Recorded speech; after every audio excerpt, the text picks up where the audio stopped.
আসসালামু আলাইকুম। তোমাদের সাথে আরও একটি নতুন টিউটোরিয়াল ভিডিও নিয়ে আসলাম। তো আজকে তোমাদের দেখাবো খুব সহজে নরমাল প্লাজো সেলোয়ার কীভাবে কাটিং করা হয়। তো ফার্স্টে আমি কাপড়টিকে 4 ভাঁজ দিয়ে নিলাম। এরপর কাপড়টিতে সুন্দরভাবে আয়রন করে নিব। আর আয়রন করে কাপড় কাটলে কাপড়ের কাটতে সুবিধা হয় এবং এটিতে ভাঁজ বা কুঁচকে থাকলে সেটিও সুন্দর হয়ে যায়। তো ফার্স্টে আমি 2 ইঞ্চি পরিমাণে দাগ দিয়ে নিব।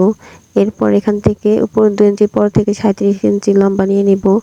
আর 37 ইঞ্চি লম্বা নেওয়ার পর সোজা একটা দাগ দিয়ে নিব। আর সেই দাগের নিচে একটা 1 ইঞ্চি পরিমাণে দাগ দিয়ে নিব।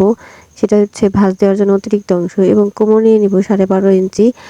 12 ইঞ্চি নিচ থেকে 15 ইঞ্চি হাই নিয়ে নিব। সেই 15 ইঞ্চি হাই এখন সুন্দর করে মিলিয়ে নিব।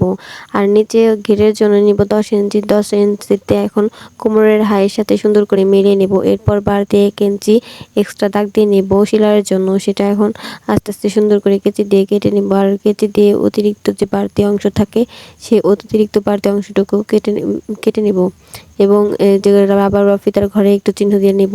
তো সুন্দর করে যে দাগ বরাবর কেটে নিব। তো এইভাবেই নর্মাল প্লাজো সেলোয়ার কাটিং করতে হয়। তো তোমরা যারা আমার ভিডিওটি দেখো বা দেখছো তো প্লিজ একটা লাইক কমেন্ট এবং শেয়ার করে দিও। আর আমার চ্যানেলটা প্লিজ সাবস্ক্রাইব করে দিবে। অ্যান্ড ফেসবুকে যারা দেখছো তারা একটু ফলো দিয়ে দিও। তারপর আমি এখানে সুন্দর করে আয়রন দিয়ে ভাঁজ দিয়ে নিচ্ছি। ভাঁজ দিয়ে নিলে হচ্ছে সিলি করতে সুবিধা হয়, তাই দুপাটি সুন্দরভাবে ভাঁজ বরাবর সিলি করা যায়। তো এখন আমি কাপড়টা ভাঁজ দিয়ে রাখবো এবং এর জন্য যে টুকরো কাপড় হয়েছে সেখান থেকে হচ্ছে কোমরের যে পট্টি হয় সেই পট্টির জন্য এক্সট্রা কাপড় কেটে নিব।